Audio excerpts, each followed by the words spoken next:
Hello. Hello, and welcome to our live Ask CCSA with Senator, the Honourable Matthew Samuda. Thank you so much, Minister, for spending some time with us and giving us a chance to ask you a few questions today. How are you doing? I'm doing well, and it's a pleasure to join you and the team from Island Innovation.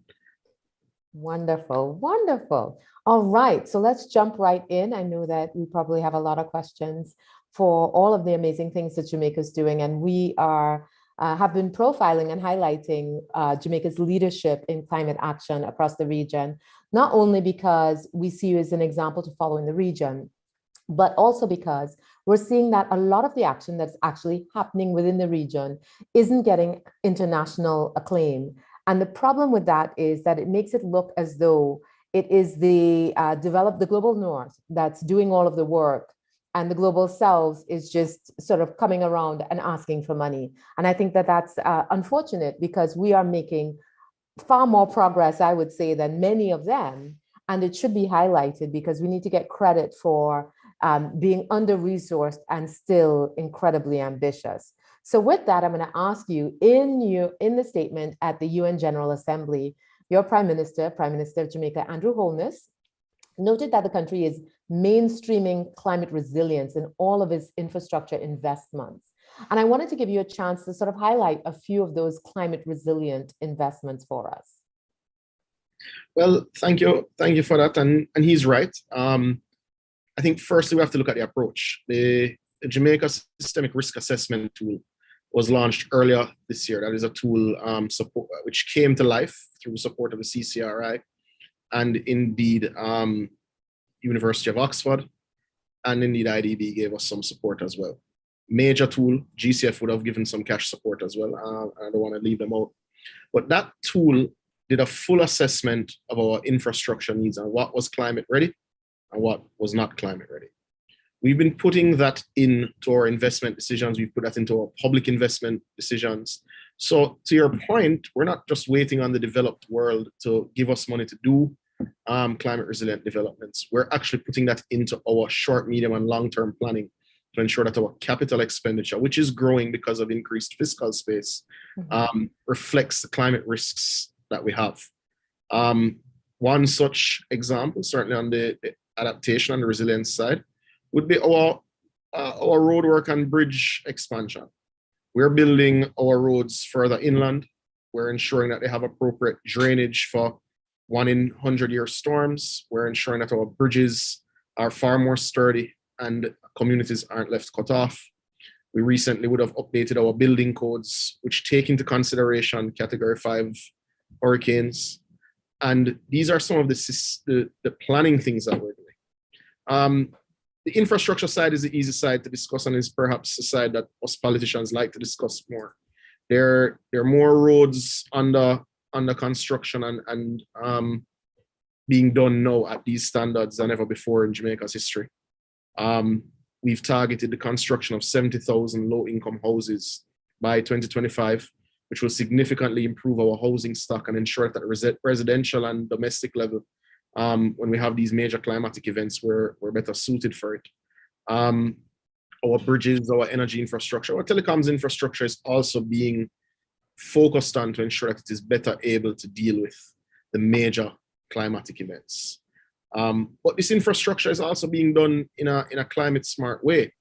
Jamaica is in the final stages of looking at its energy policy, its emissions policy, and its climate change policy, all of which will feed in to how we approach climate resilience and how we approach sustainability generally. We are looking at changes that will include water harvesting on all new construction. We're looking at changes that will include some engagement of renewables in all our new construction.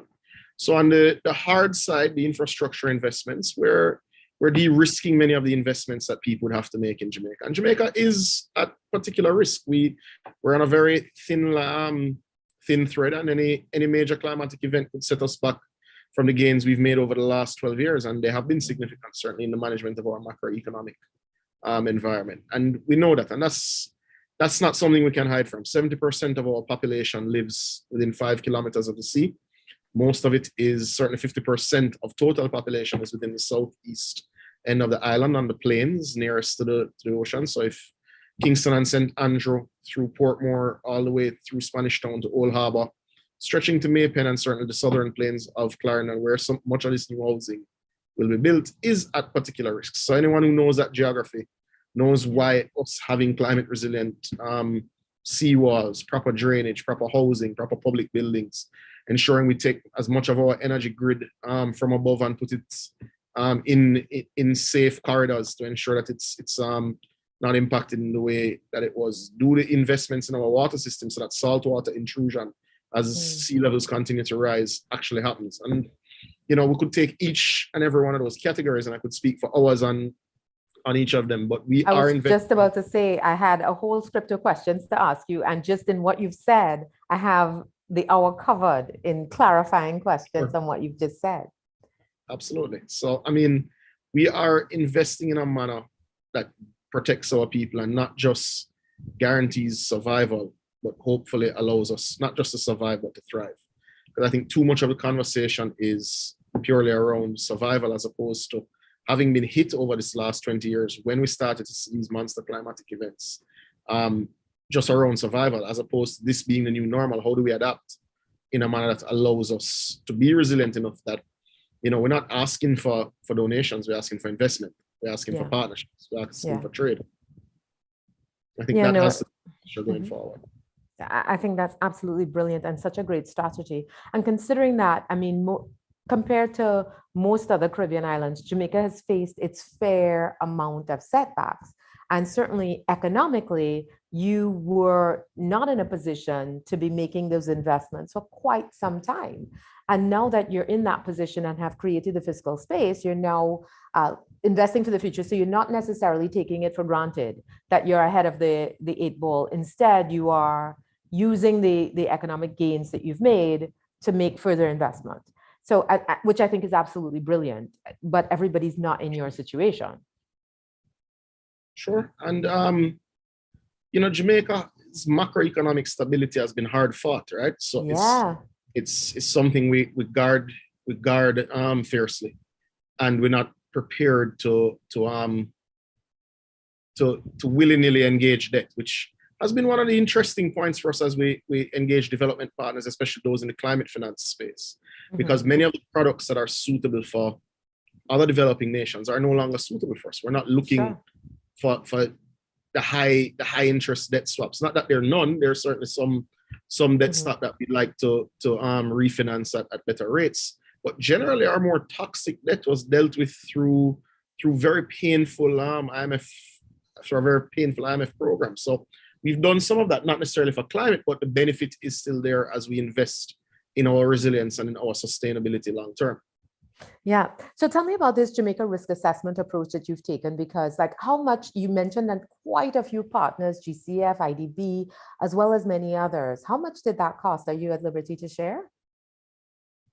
I'm not sure that I'm at liberty to share. I'd have to actually look at that. I'll check while we're speaking. But it wasn't a terribly expensive project, but it did benefit from significant stakeholder support. And I think if you had to pay for every element of that stakeholder support, it probably would have been particularly expensive. What it was, it showed collaboration between academia, finance, local stakeholders, and even local regional stakeholders, because data points that have gone into this risk assessment tool, which it required a level of transparency and honesty among smaller agencies, sometimes municipalities, your energy provider, your National Water Commission, is critically important for this tool to be worth the hard drive that it's on, right? Yeah.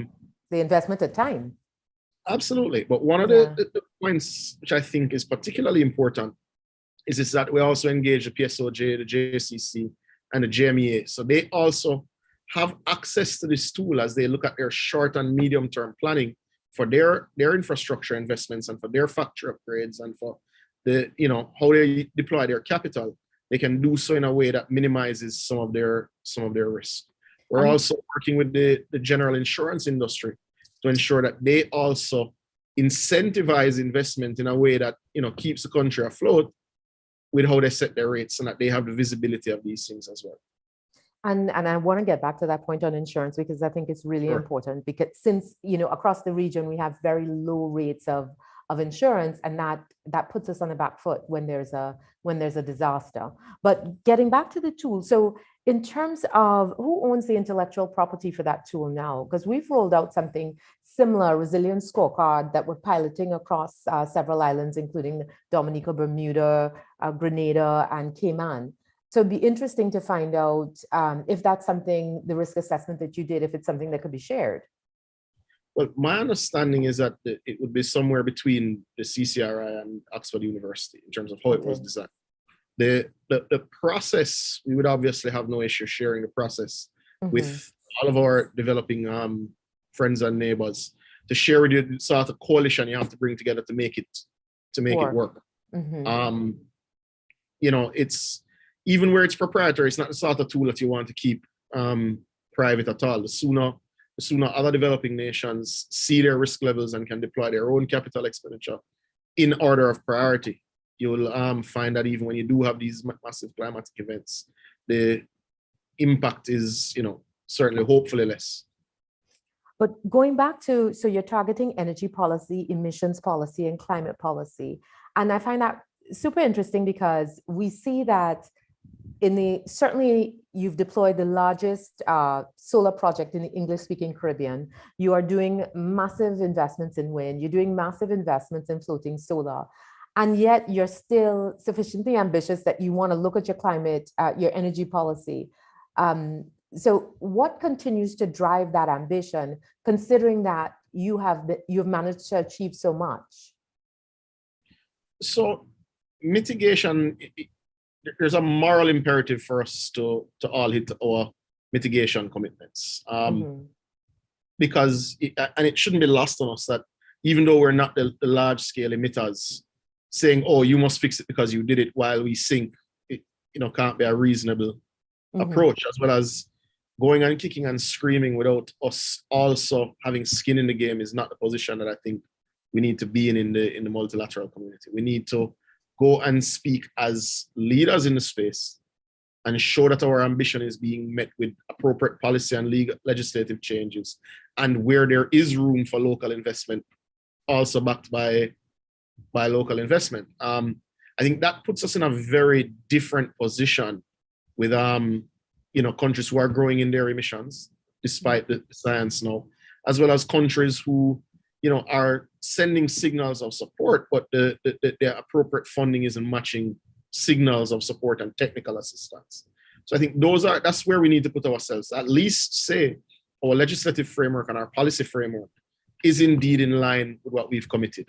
Because we have the ability to do that. We don't need international investment to make our policy legislative framework work. I mean, we all meet regularly in CARICOM. I've seen things from all of my neighbors that, you don't want to say cut and paste, but in all honesty, you can take, because we all come from a similar constitutional background, all being former British colonies. So there's a lot of room for collaboration, but I think a lot of focus has to be put so that when we speak, we can say, look, our climate policy is in line with the realities that we face. It's in line with the commitments and our updated NDCs that we've given to the global community. If you can't say that definitively, then you can't kick and make the noise and sing in a chorus to get the sort of funding that we need and the investment that we need. But I mean, I think if you certainly when I talk to leaders across the region, everyone's committed, but they are grappling with this climate crisis amidst a number of competing priorities. And so how do you guys manage to keep this sort of top of mind, focused on your agenda? I think when Jamaica had first issued its NDCs, I remember thinking, well, those aren't sufficiently ambitious. But if I now look back and measure Jamaica's NDCs against your achievement, you've made more progress than anybody else. So, you took a more of an incremental approach that I don't know if it built capacity, built confidence, built ability to implement, but you're managing to prioritize it and you are managing to achieve your commitments. How? And the rest of us absolutely want to know.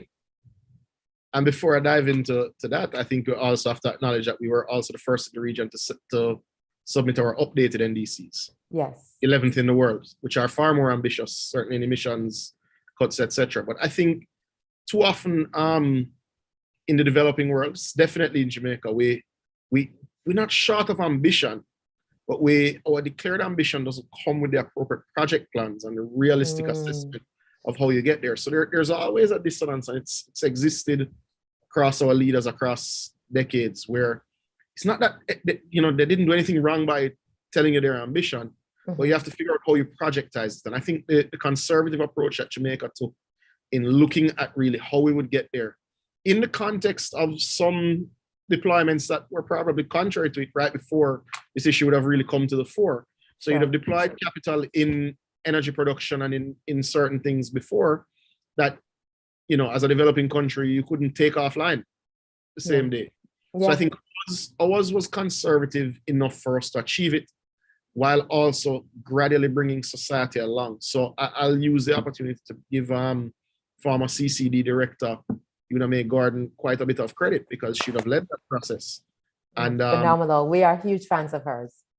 And she spent the last, I don't even know how many years working with every sector in government and getting their understanding and then their general buy-in. And that work has spread to the private sector significantly. And I think acknowledgement has to come there. Now, the other point to note is that we've benefited from, despite there are obviously political differences between the two main political parties in Jamaica, but there isn't dissonance on accepting that climate change is a massive issue and accepting that we needed to take action. So former Prime Minister Portia Simpson Miller would have set up the first climate change ministry. It's been subsumed into economic growth and job creation, but it's gotten more resources than it would have had then. So we've been iteratively building our capacity and engaging in our management of that. And I think now we're at a point, also because the macroeconomic variables are heading in the direction that we need them to. Now we're at the point where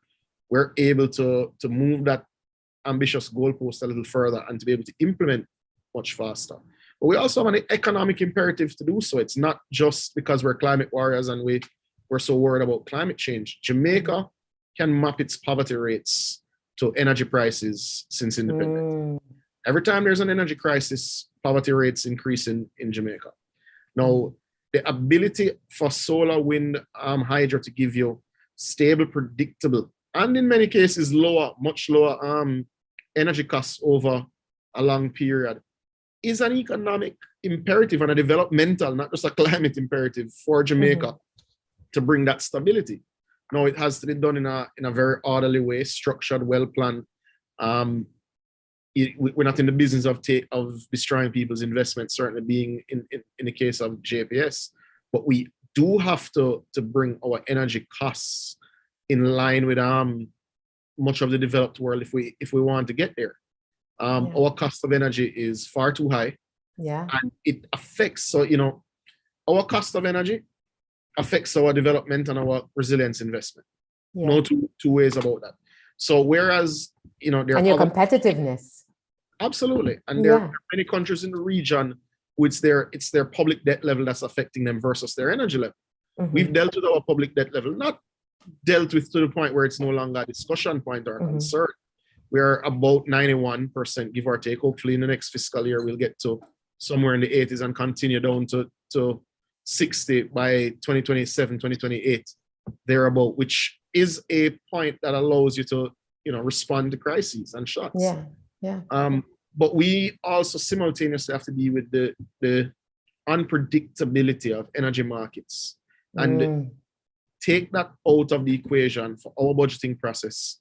Take that out of the equation, making us uncompetitive, so that we're able to create as much fiscal space for ourselves to do things that have that domino effect, that create both fiscal space, but also building resilience and long-term prosperity for your people. Fabulous. And I think one of the things that Uname doesn't necessarily get enough credit for is not just what she's done in Jamaica. She has been, quietly helping others behind the scenes across the region in their ambitions, in how they transition. And I think it represents a bit of political maturity that you give credit to the previous administration. And we're seeing a bit of a growing political maturity across the region in terms of, Grenada just handed over, changed from one government to another. And it was quite amicable in terms of understanding, listen, we have goals and we need to achieve them, and there needs to be continuity versus this sort of tribal back and forth that we used to have when governments changed hands. And I think that's good. It's good for progress, it's good for development, it's good for everything else that we want to do. So tell me about this floating solar project, because I think it's so exciting. It's the only one we've heard of in the region. Tell us a little bit more about that one. So it's the only one in the English-speaking part of the region. I understand Damrep is pursuing a similar project. I'm not sure quite where they are. We're getting different information, but definitely in the English-speaking Caribbean, it's the first of its kind. It came from an unsolicited proposal received in 2017. Wasn't the first discussion we've had about it, but certainly this one came funded. It's a $62.5 million US investment over approximately 100 acres of water surface at the Mona Reservoir. For many people in the region, they'd be familiar with the Mona Reservoir having attended UWI. This project ticks all the boxes. It's 45 megawatts of firm capacity. 5 megawatts of that will be wheeled to other water commission locations, which will cut our energy costs nationally by about 30%. Conservatively, we'll save over $1 billion Jamaican dollars a year, which gives me, again, the fiscal space to deal with age-old issues of the Water Commission, to deal with a creaking network, to ensure that I put in place a network that is resilient to saltwater intrusion, both at sourcing and at distribution. So it ticks all the boxes, right? Financially, within 2 years, we get massive savings, we get lease payments. The system is built to withstand up to Category 4 hurricanes. It's being built on recycled plastics.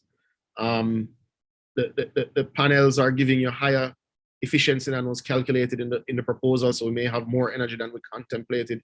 Because whereas it's also helping us with reduced evaporation, it's also ensuring that because of the water is keeping the panels cool, so they're not peaking out when they get too hot. So it's a very interesting project. I would certainly recommend it to colleagues in the region.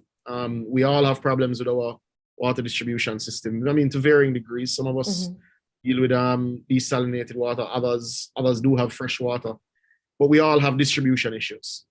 And the pillars in water distribution and potable water start with energy. It's sourcing, it's energy, it's distribution, and then it's people actually paying for the water to maintain your service. Jamaica has all of those as an issue. So this one gives us a space to, at least between now and 2030, energy consumption and usage and pricing will not be an issue to the National Water Commission.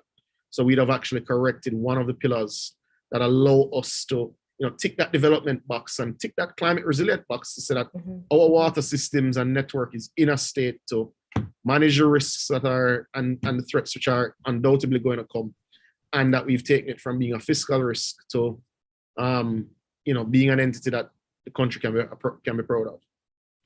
Excellent. So is there, Jamaica seems to lead on a number of different indicators across the region, whether it is, the level of biggest solar farm in the region, you're doing this floating solar, and you're the largest English-speaking country in the region. Is it that, do you feel pressure to live up to that? You're the largest one, you have the biggest brand. I mean, many of the other Caribbean countries don't even feature on the global brand surveys, and Jamaica is not only featured, but featured very well. And I'm not saying that Jamaica hasn't invested in the development of its brand, but Jamaica's brand has developed on its own. You've had, Usain Bolts and the Bob Marleys and the Lisa Hannas, who have created a platform on a world stage. And so now you have this brand. Do you feel pressure to live up to that brand, or is it that you're just like, listen, this is just what we do? So Jamaica's soft power is the story of legends, right? I mean, music, cultural expression. Miss Lou, your Miss Worlds, you've had a few.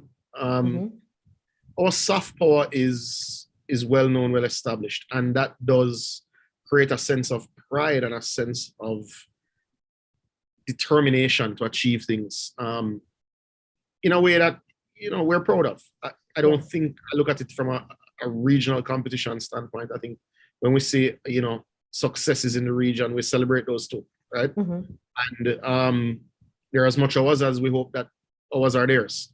Yeah. In this area, the region, because Jamaica being that way really doesn't function, so doesn't work. Jamaica, certainly all of CARICOM, and even as we go to our Spanish-speaking neighbors in a circle around us, certainly in Jamaica, we need to look at ourselves as a region that's going to become the true center of excellence in terms of climate management. Yeah. Which means we have to have a commitment to data. We have to have a commitment to analysis. We have to have a commitment to buy-in from a very demanding public. It's not just Jamaica that has a demanding public and electorate, and an impatient one. I think they now have visibility of the way developed nations live in a way that they wouldn't have 50 years ago, and they're naturally demanding that we do the things we need to do to get them closer to that developed nation status. So we have a demanding electorate and citizen body, but we also have greater needs to build in that resilience faster than other regions. So I think there's some things that we have to commit to, right? We have to commit to science and data, and to make sure that we're leading the world in terms of measuring where we are, and that our data is available at a moment's notice for when people say, "Oh, we have money. Oh, well, we have the information." We have to be ready like that. We also have to use tools like the risk assessment tool, which tell you a lot of things that you need to know for your development issues, and it tells you a lot of things that you need to know for your climate preparation information. If we focus on it in that sort of way and building our readiness, I believe we'll be better able to access the funds that are available. Now, it's impatient of debate, Raquel and team, that the funds available aren't sufficient. Yeah. And it doesn't mean that the advocacy, and I'm certainly not saying that the advocacy that's coming from some of our more prominent voices should be dulled. In fact, we want them to shine brighter and to be even louder with that advocacy, because the funds aren't sufficient. But similarly, we have to ensure that when we get to that table, we're so clear that we're in a position to make demands. Yeah. So we need to demand action in the overall macro pool of funds that's being available, and we need to be harmonized and getting harmonization in the application process, and getting synchronization across development agencies and climate agencies, because sometimes the culture of the climate agencies is that we're not a development agency. We're not saying you are, but use the same processes. We've already built the capacity in our economy, in our economies, and in our governments to access EU funds, to access World Bank funds, IDB, IMF. Why change the process? Why change the submission rule? Why forget what we know? Evaluation mechanism. Right. Why we can't build a parallel government. And I think you go to these climate change meetings, and the same persons that are saying, you have to integrate climate change in all of your government, is not integrating with the rest of the multilateral community. Right. And that's something that I think we also need to be very loud and forceful in calling for, while getting our houses in order. Because they're not dealing with us the way that we should be dealt with. No, but I mean, we also deal with ourselves the way that we should deal with ourselves either. Yeah, and I think that's an honest conversation that we've really not been having, because we talk a lot about the funding that's not available, and I agree. The funding that is available is not sufficient, but we rarely talk about the nuance of climate finance and fit for purpose finance between when we are looking for grant money and when we are looking for investment and when we are looking for debt. We aren't specific about what we're looking for. And sometimes I believe it is quite because we don't know, and we lack that level of sophistication that will help us to be able to attract. And I think the readiness as well. And I certainly don't want, it's not ever my objective to beat up on the region, but I also feel like in all that I've heard you say today, I've not heard any excuses. Like, Jamaica has a number of different issues, but that isn't holding you back in terms of your achievement. It's not holding you back in terms of your ambition. And you are focusing on being ready for investment. And I think that is something that many of the rest of us miss. So I think, to because a lot of climate change wasn't widely understood, I don't think, in government. So a lot of it took on kind of the views of your CCD director being, you know, what I mean, and her, you know, there was a significant, I won't say her primary focus, but certainly one of her major focuses was ensuring that, you know, the rest of the world saw us as ready. Now, I think we're now ready, admittedly. So you know, we're transitioning, and you'll hear it in how we speak now to being a little more demanding in terms of accessing the funds that are already available or said to be available, because we've jumped through all of the hoops. We've also simultaneously dealt with our macroeconomic issues while getting ready. So we're in a position to have very different conversations than we would have been a few years ago, right? Now that being said, that when you look at some of the things that have happened to our brothers and sisters in the region, certainly Antigua, Barbuda, Dominica, Bahamas, you know, even St. Vincent with oh, absolutely. It's, you know, you can't have a readiness discussion with someone that was decimated 2-3 years ago by a climatic event. There has to also be reasonable conscience applied to where everyone is, because the climatic events that we're facing won't say, oh, well, you're not ready for it yet, so we won't hit you. So we have to also, as a region, be very open to banding together to ensure that those who really just need grant funding to put in place the housing infrastructure so that their people aren't drowning when things happen, you know, get that sort of housing investment. But we also need to be frank enough that certainly on the mitigation side, all of it doesn't need to be grant funding, because you pay for energy. They're cash flows, they're cash flows. Exactly. And so, so where there are cash flows on your water and your energy side, we also need to be a little bit more nimble in how we have the discussions, not just with climate sources of funding, even though with the multilateral development agencies, even though there's significant climate benefit to managing in that way. Yeah. And so we talked about insurance earlier, where you said, you know, you're working on building up your sort of insurance stock. But the reality is that generally in the region, we have low levels of insurance. And that doesn't help when you have a climatic event, because then you have so many people who are uninsured, facing, you know, devastating losses. And how do you, what is Jamaica doing to help build that capacity internally? And what can we learn from you in terms of what's possible?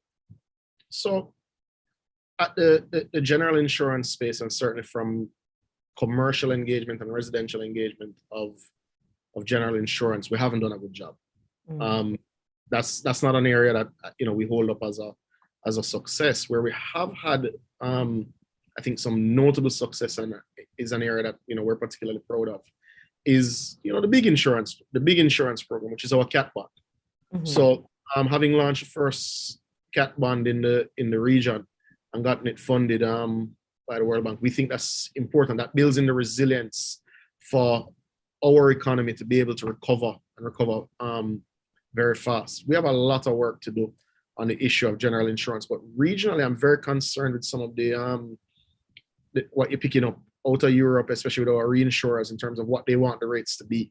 And that, I think, is one of the issues that we need to be dealing with our multilateral and development partners, because we'll never have the resilience if we don't have people insured. So it can't just be looking at the macroeconomic insurance of a cat bond.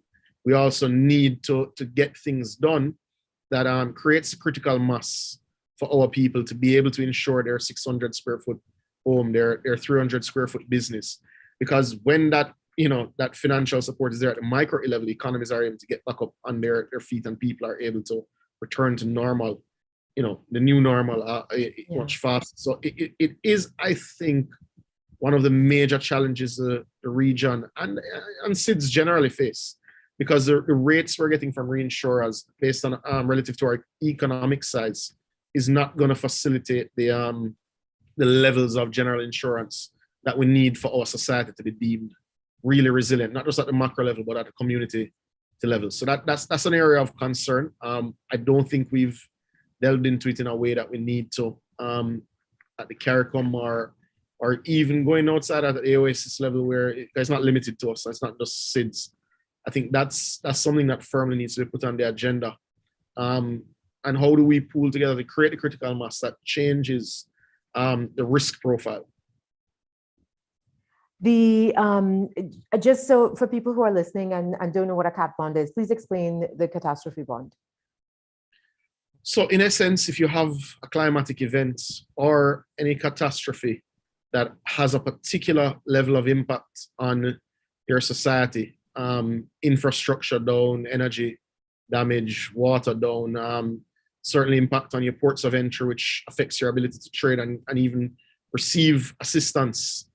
There are immediate payments made that stabilize your balance of payment that allows your government to continue to function, which the worst thing that can happen is a government being unable to function and deal with citizens in crisis. So we have put that in place. It's a big deal for us. Our reserves are amongst the highest that they've ever been, but that wouldn't be sufficient, and you don't want to have to, you want to use your reserves to get the microenvironment going, not necessarily say, well, what do I choose? Do I use this to stabilize my macroeconomic environment so we don't fall into greater crisis, or do I provide the levels of social assistance that my citizens need? Because all humans will choose the social assistance, but meanwhile, your macroeconomic environment is deteriorating, and long after you put back up power lines, you have the consequences and the debt associated with those events. So, and you're eroding your ability to provide social services in the medium term. Absolutely. So this gives us the ability to maintain for a period. I mean, obviously nothing is perfect or totally sufficient if you get a massive storm, but it's at least a start.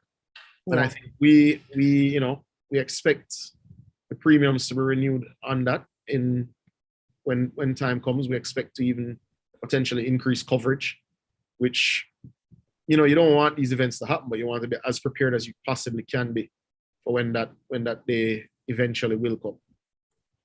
I'm going to ask you a question that is far off script, but I'm just super curious about, Jamaica's been steadily reducing its debt stock. And once I ask you this question, we'll go to questions from the audience, which have started to come in. But do you subscribe to the sort of debt to GDP levels that are being required of small and developing nations, or are you're pursuing the lowest levels of debt possible? But do you think that it's fair, just, reasonable, or unreasonable in terms of the levels of debt that we are being required to attain? So that's a very loaded question. I don't have you on record very often, so. So you have to look at the profile of the debt that every country has, right? And I don't think there's a single right answer. And I think it is a little difficult to demand a single debt profile for all nations when we've all faced differing hits along our development journey. Jamaica has decided that for itself, 60% debt to GDP is a ratio that's within our appetite. That's what we can manage. But getting even to 90, coming down from 156, hasn't been easy. It's been very painful. It's been borne by our civil servants and our pensioners. It's been a rough decade and a bit. And we're now just starting to let steam out of the pipe. And that even the process of letting that steam out of the pipe won't be painless either. But we are committed to macroeconomic stability. We're committed to debt reduction. And we have benefited from catastrophes during that period, really. We've had storms. Knock on wood. Absolutely. We've had regional catastrophes, but no national catastrophes during that period. We've come close a few times, which has allowed us, which God has allowed us to recalibrate. We may have gone under if we'd had one in 2013 with our debt levels at that stage. And that is the unfortunate reality. So the answer to the question is that, the debt levels in the region are unsustainable, and it doesn't lend itself to survival if there are these things coming to us. Now, the unfortunate thing for the region is that much of the debt that we face is not our fault, right? Several of our neighbors have gotten that debt rebuilding after hurricanes. It wasn't irresponsible decisions, and I think that's the unfortunate part. So how do you tell someone that had to borrow the money to set back up schools and rerun power lines that their debt level is too high? Especially coming from nations that are largely over 100%, somehow dictating to the rest of us who have less fiscal capacity to sort of recover on our own, where we don't have a choice to borrow. Which I think is a good segue into the question of loss and damage, because the reality is it's outside of many of our brothers and sisters' capacity to deal with it. And the moment they start making these good fiscal decisions, a new hurricane season starts. And invariably, whether they get hit as a tropical storm, which still has massive damage. I mean, we talk about tropical storms as though it's a rain shower in the afternoon. It's not. And it was massive flooding and people displaced, but it doesn't make the big news. Because it's no longer thought of in that way, because we've seen different levels of catastrophe. Now, it's why the loss and damage conversation is so important. It's why Jamaica, CARICOM, I'm sure AOSIS will be very strong on those on that issue in the upcoming COP. It's absolutely why we individually stand behind the need for that loss and damage fund. Now, everybody doesn't necessarily see exactly where it should be, how it should be funded, what the appropriate mechanism is for it, the same way.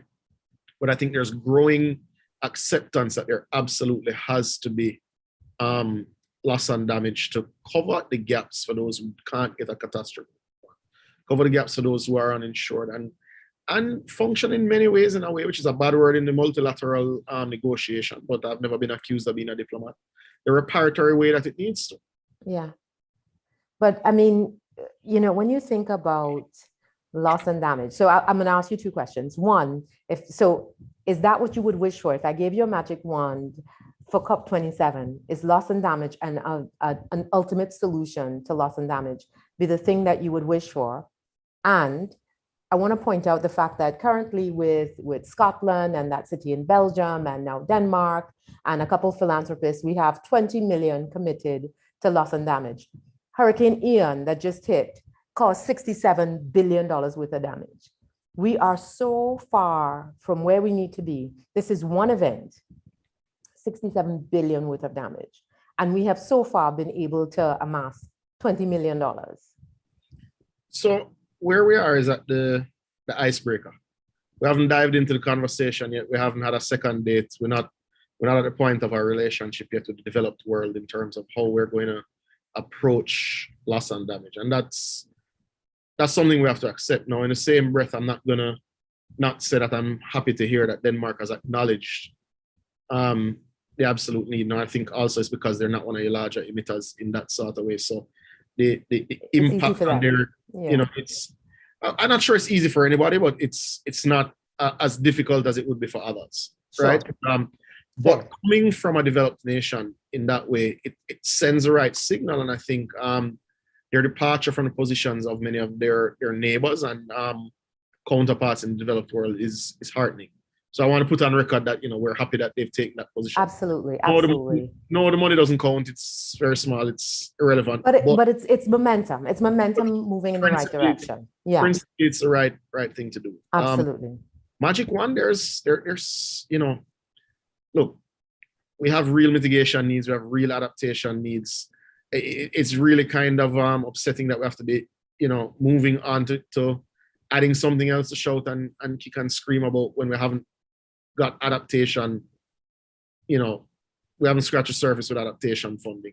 We're worse haven't scratched the surface in terms of deployment of capital for adaptation projects that will, create the sustainability for the developing world. So it's, do I want to say loss and damage is the way or the prime? It's one of two, right? If that one really worked, it would be ticking two boxes at once, because it would be adaptation and loss and damage, because they go hand in hand, right? Loss and damage, the need for loss and damage is because you've lost homes and lives and livelihoods, right? So you You want to put in as much adaptation to reduce the impact and reduce what you need in that space. Because to get there means you've lost neighbors, you've lost friends, you've lost family members. You don't want to get there. So we have so much work to do in the other areas that get to that point. I'm wary of saying it's my magic wand issue. No, it's gonna be front and center for us. And we do expect that we'll band together to hopefully come away with a positive result in that part of the negotiation. But I don't think we should lose sight also of where we need to be on people honoring their commitments to adaptation financing and to us working with the agencies that get that financing to make the process easier, make it smoother, so that we are deploying capital in line with the risks that we're all facing. Yeah. All right. So I have a couple quick questions from the audience. The risk assessment tool, they want to know, how does it link to the SDGs, if at all? So, your SDGs are funny things, right? They're so interconnected and interwoven that if you're not managing your risk to human health, to human safety, all of them go to hell. So the reality is, investing in this manner is good for all of your development targets, all this SDGs. But you're not necessarily tracking them side by side to say, we're using the risk assessment and this is the impact it's having on SDGs. So my office isn't. PIOJ, I'm sure is, as they're our focal point in that manner. Admittedly, there's some SDGs that I'm a little bit obviously closer to than others. So in the context of the ones that I'm closer to, yes, we map it against those. But broadly, I'm sure PIOJ is. Okay, and then on the floating solar project, is that funded through a PPA, or is it how is that being funded? It is a PPP, but the investment is coming from a private consortium that approached us in 2017. But how are you sort of paying for it? Is it through a commitment purchase? Okay, so yeah, all right. And then how do you make sure that you have, and these are all questions from the audience, how do you make sure that you have your data ready at a moment's notice? Tireless work of many bureaucrats across several agencies. I think the big gap that we may have had sometimes is bringing all of it together, right? Because integrating climate into all aspects of government, I think we've done well, but we still have our own gaps as well. But we've been steadily consolidating that information in a manner that allows us to report to the UNFCCC, allows us to report through our regional and sub-regional bodies. So I think it's still a little cumbersome, but generally it's just generally through the commitment, and it is shared through PIOJ and CCD, which consolidate. All right, and then I have the Bahamas intends to sell 300 million, and you and I saw each other in Bahamas, 300 million of the world's first blue carbon credits, and Jamaica's inaugural carbon credit project with wind farms has seen commercial success. What does accreditation set to change? Does Jamaica have plans to expand its capacity to sell carbon credits? Yes, we're not as far ahead as we'd like to be, but I think we're increasing our pace of preparation exponentially. And I think this time next year we'll be in a much different position and we'll be going to market. Fabulous. And another question, and I will thank the people who've submitted questions at the end of asking all of the questions. This one is a little complicated, and it's asking about sort of the model for emissions and planned penetration of EVs, and what would the cost per kilometer be to commute, and are we on track? And I think I'm going to simplify that question into, in terms of Jamaica's transition to lower its carbon footprint of transportation. What are the plans? So we've tabled an EV policy, which outlines how we're going to approach it, and I'd encourage anybody online to take a look at that. We've also changed the tax structure, both for the importation of EVs that makes it more competitive, and also looked generally at the components of renewable energy and change the tax structure on those imported items, especially batteries, etc.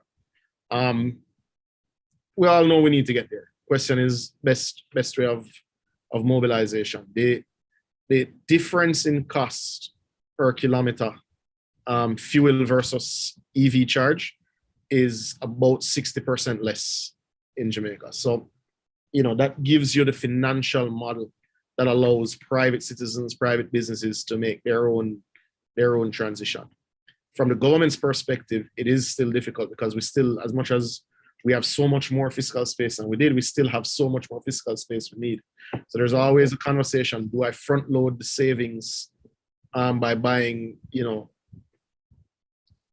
carbon emitting buses, or do I take the savings on the back end on the electricity side? We are at the point where we're much more comfortable with taking the savings on the fuel usage for a number of reasons. So we expect that much of our public fleet over the next 7 years will have transition.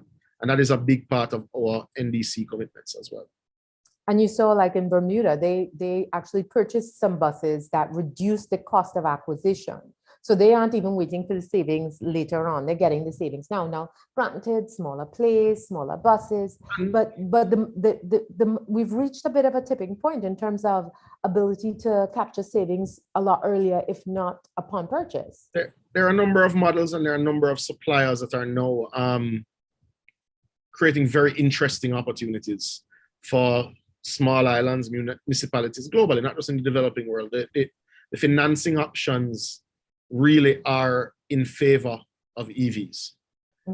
That aside, there's always, you get one benefit and you say, wait, does this fit within my procurement framework and my established legal requirements?